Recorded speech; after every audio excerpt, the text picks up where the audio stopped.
Breast cancer के बारे में ऑब्वियसली सुनते हैं, ऐसे लगता था कि नहीं मुझे नहीं हो सकता। एक तो फैमिली हिस्ट्री कोई भी नहीं थी, अभी वो जो मेमोग्राम कराने की एज में भी नहीं गई हुई थी जिसमें रेगुलरली करवाना है, तो अभी ये लगता था कि बड़ा टाइम है, और शक होने के बावजूद भी मैं इस डिनाइल का शिकार रही कि नहीं मुझे नहीं हो सकता।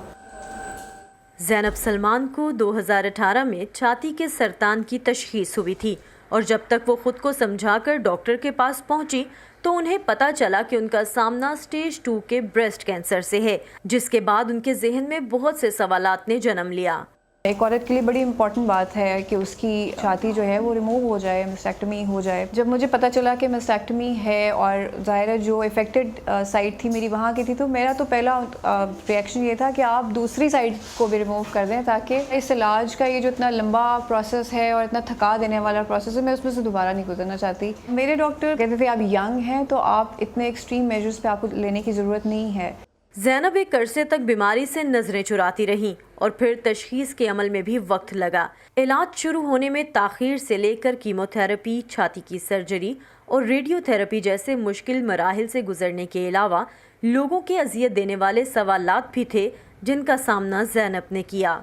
हमारी सोसाइटी में स्पेशली ये बड़ी डीप रूटेड चीज़ है कि किसी के साथ अगर कुछ बुरा हो रहा है या कोई किसी मुश्किल में चला गया है, लोगों की बातों में आपको ये भी फील होता है अच्छा यार या इसने कुछ किया होगा जो अल्लाह की तरफ से इसको ये एक सज़ा मिल गई है। डॉक्टर्स की काउंसलिंग ने उन्हें तवील और महंगे इलाज के दौरान मुआशरती और मुआशी दबाव का सामना करने में मदद दी, लेकिन वो समझती हैं इस बीमारी की एक और कीमत आपको अपनी ज़ाहरी शख्सियत में तब्दीली की सूरत भी चुकानी पड़ती है।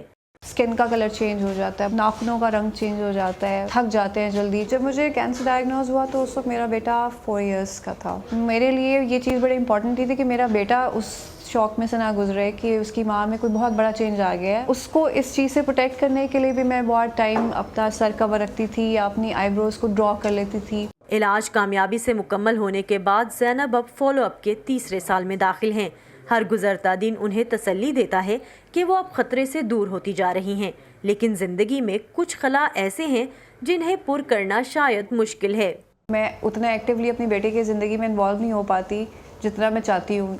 जैसे मैं उसके साथ अगर स्पोर्ट्स में इन्वॉल्व होना चाहती हूँ तो मैं जल्दी थक जाती हूँ, या मेरी कोशिश होती है कि मैं चलो किसी तरह से अवॉइड कर जाऊँ, जिसकी वजह से मैं काफ़ी गिल्टी का शिकार भी होती हूँ। सेहत की जानिब गामज़न ज़ैनब कहती हैं कि वक्त पर तशखीस और इलाज ना होने का पछतावा ज़रूर है, लेकिन वो अपने केस को दूसरी ख्वातीन के लिए सबक समझती हैं कि अगर वक्त पर हकीकत को तस्लीम कर लिया जाए तो इलाज के तवील अमल से बचा जा सकता है। Saman Khan, voice of America, Lahore.